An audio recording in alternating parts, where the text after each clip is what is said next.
Pemirsa, Menteri Koordinator Bidang Perekonomian Erlangga Hartarto menyatakan dengan kesepakatan tarif dagang antara Amerika Serikat dan Indonesia yang resmi diumumkan Presiden Donald Trump, Indonesia akan terus mendorong ekspor produk unggulan yang diminati pasar Amerika. Menko Erlangga menegaskan pemerintah menerima pengumuman resmi dari Presiden Trump terkait dengan penurunan bea masuk atas produk Indonesia ke Amerika Serikat. Erlangga menyebutkan sejumlah komoditas seperti gandum sudah mendapatkan tarif impor 0%. Sementara untuk komoditas yang masih dikenakan tarif 19%, pemerintah terus mendorong produk unggulan seperti tekstil, kemudian furniture, sepatu, apparel, hingga produk elektronik dan peralatan rumah tangga. Sedangkan untuk impor migas dari Amerika Serikat, pemerintah masih menunggu finalisasi teknis dan framework perjanjian. Di samping itu, soal keberadaan perusahaan Amerika Serikat di kawasan ekonomi khusus, Erlangga menegaskan tidak ada perlakuan khusus dan semua mendapatkan fasilitas yang sama. Ya, berbagai komoditas kan sudah nol. Jadi sebetulnya impor kita dari Amerika seperti gandum dan yang lain memang sudah nol. Ya, kita terus akan mendorong tekstil, produk tekstil, kemudian juga kita akan bicara furniture, sepatu, aparel, kemudian juga kita punya produk seperti barang-barang manufaktur, itu juga home appliance, elektronik, itu masih bisa masuk. Ya, tercapainya kesepakatan dagang antara Amerika Serikat dengan Indonesia terkait dengan tarif resiprokal 19% dari Indonesia ke Amerika Serikat, kemudian 0% begitu ya dari Amerika Serikat ke Indonesia. Ini memang di satu sisi bisa memberikan satu hal yang positif karena competitiveness dari produk-produk Indonesia ini akan lebih baik. Mengingat Indonesia mendapatkan jumlah ataupun persentase yang kecil kedua di wilayah ASEAN setelah Singapura. Jadi ini akan lebih menguntungkan di satu sisi begitu aja. Betul. Kalau kita lihat dari segi daya saing ada banyak sekali yang bisa kita maksimalkan begitu ya, tapi tidak mengesampingkan bahwa tadi ada 8 poin ataupun ada cukup banyak syarat-syarat yang harus dipenuhi, diantaranya meningkatkan impor produk-produk pertanian, kemudian juga migas. Ini yang pastinya kita harapkan negosiasi dan hasil kesepakatannya tidak kemudian terlalu banyak merugikan Indonesia, karena kalau Indonesia saat ini juga menjalin kesepakatan dengan Uni Eropa, ini sudah sangat diuntungkan dengan tarif 0% begitu ya. Jangan sampai tekanan-tekanan dari Amerika Serikat juga membebani Indonesia dalam menyeimbangkan perdagangan dengan negara-negara lainnya. Yes, itu dia. Win-win solution lah begitu yang kita cari. Berjalan. Pemirsa, BPI dan Antara akan menjalankan 22 program kerja dalam 5 bulan ke depan. Salah satu program paling utama yang dijalankan dan Antara yakni restrukturisasi perusahaan plat merah. Dalam rapat kerja dengan Komisi 6 DPR RI, Chief Operating Officer BPI dan Antara, Doni Oskaria mengungkapkan, ada 22 program kerja yang akan dijalankan oleh Danantara dalam 5 bulan ke depan. Salah satu program paling utama yang dijalankan Danantara yakni restrukturisasi perusahaan plat merah.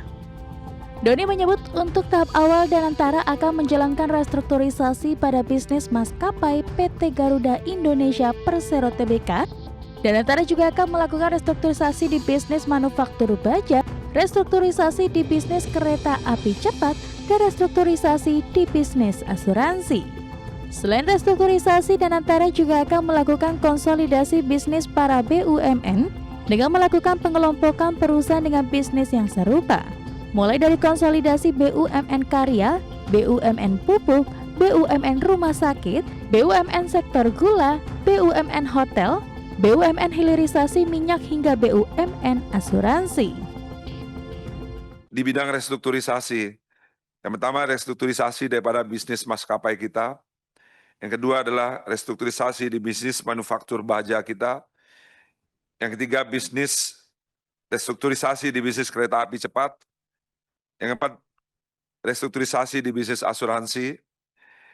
Berikutnya juga kita mengelompokkan ke dalam beberapa program kerja yang berkaitan dengan streamlining dan konsolidasi bisnis.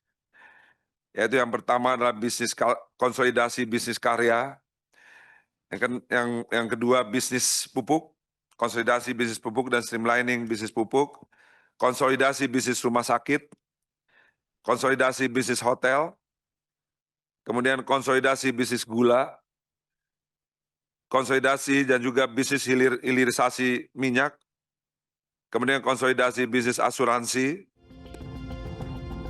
Danantara juga akan melakukan pengembangan bisnis BUMN dalam 5 bulan ke depan, mulai dari pengembangan bisnis di BUMN Koperasi, pengembangan bisnis di BUMN Karya, pengembangan bisnis BUMN Baterai.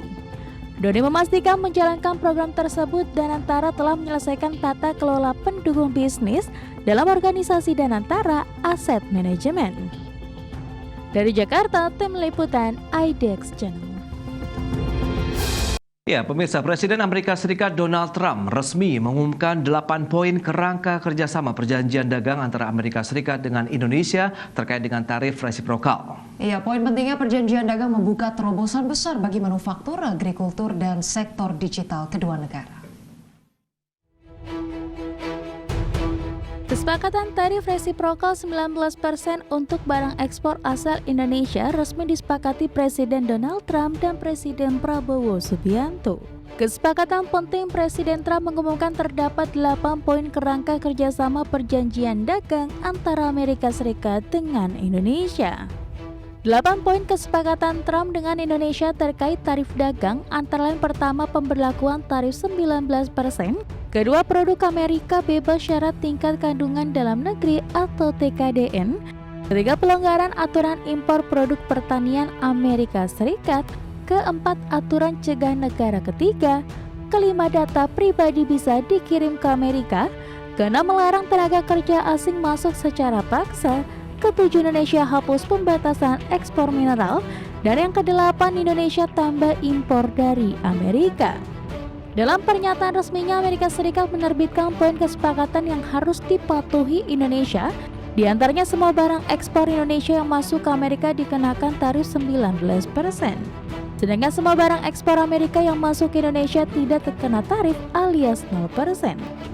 Indonesia juga akan melonggarkan aturan syarat tingkat komponen dalam negeri atau TKDN. Amerika juga meminta Indonesia menghapus pembatasan atau syarat lisensi untuk produk manufaktur Amerika Serikat dan suku cadangnya. Selain itu, Presiden Amerika mengungkapkan data pribadi bisa dikirim ke Amerika, di mana Indonesia akan menyediakan kapasitas terhadap kemampuan memindahkan data personal ke Amerika. Indonesia dan Amerika Serikat akan merampungkan komitmen perdagangan, layanan, dan investasi. Termasuk Presiden Trump memastikan Amerika akan menyediakan akses pasar bagi warganya. Dari Jakarta, tim liputan IDX Channel.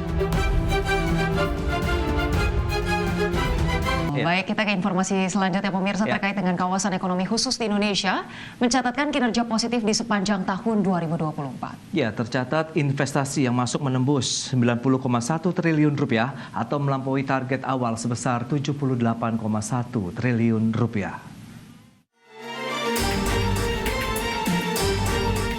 Menteri Investasi dan Hilirisasi Rosan Roslani mencatat tren investasi di kawasan ekonomi khusus atau KE terus meningkat dari tahun ke tahun. Tercatat di sepanjang tahun 2024 realisasi investasi yang masuk di kawasan ekonomi khusus menembus 60,1 triliun rupiah atau melampaui target awal sebesar 78,1 triliun rupiah. Capaian investasi KEK ini menunjukkan kepercayaan pelaku usaha yang semakin kuat terhadap fasilitas yang disediakan kawasan ekonomi khusus tersebut. Selain itu, selama tahun 2024 tercatat terdapat tambahan 72 perusahaan yang beroperasi di berbagai kawasan ekonomi khusus di tanah air. Itu Januari sampai Desember 2024 itu 90,1 triliun. Dari target investasi di kawasan KEK itu tadinya 78,1 triliun, jadi kita melewati target itu 2024. Kemudian penyerapan tenaga kerjanya di 2024 itu 47.747, melebihi target dari yang 38.953. Dan itu tambahan pelaku usahanya dari Januari sampai Desember 2024 itu ada 72 pelaku usaha. Tetapi keseluruhan dari 2012 sampai 2024 capaian kumulatif di KIK itu 263,4 triliun. Dengan jumlah pelaku usaha 403 dan penciptaan lapangan tenaga kerjanya itu selama 2012 sampai 2024 itu 160.874. Bukan hanya dari sisi nilai investasi, serapan tenaga kerja di kawasan ekonomi khusus juga menunjukkan kinerja yang positif.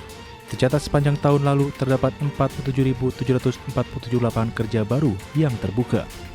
Jauh lebih tinggi dibanding target 38.953 tenaga kerja. Sementara sejak konsep kawasan ekonomi khusus diterapkan hingga saat ini, jumlah pelaku usaha yang terdaftar di KEK telah mencapai 403 perusahaan. Dari Jakarta, Tim Liputan IDX Channel.